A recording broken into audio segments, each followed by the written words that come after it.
হরে কৃষ্ণ।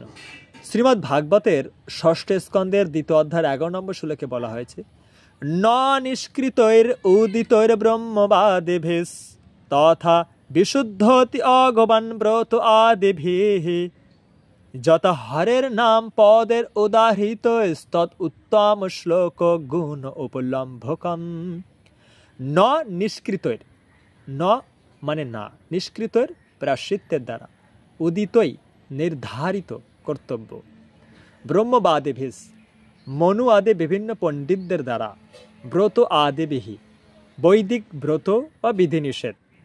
তো বিভিন্ন বৈদিক ব্রত বা বিধিনিষেধ এমনকি প্রায়শ্চিত্ত করার ফলে কি হয় না, অঘবান পাপীর বিশুদ্ধতি, অর্থাৎ একজন পাপী বিশুদ্ধ বা পবিত্র হয় না, এরকম বিভিন্ন বৈদিক ব্রত বা বিধিনিষেধ এমনকি প্রায়শ্চিত্ত করার ফলে।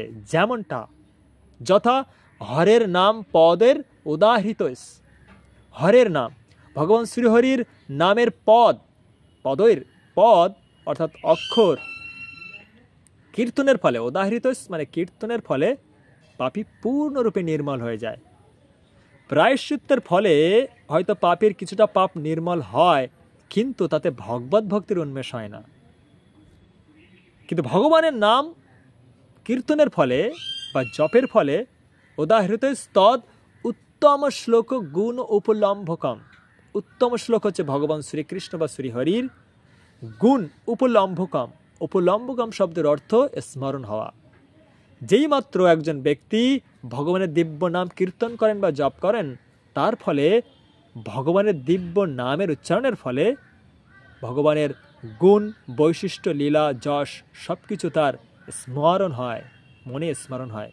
এর ফলে পাপী বা কোনো ব্যক্তি নির্মল তো হয়ই, এর ফলে তার মধ্যে ভগবত ভক্তির উন্মেষ হয়।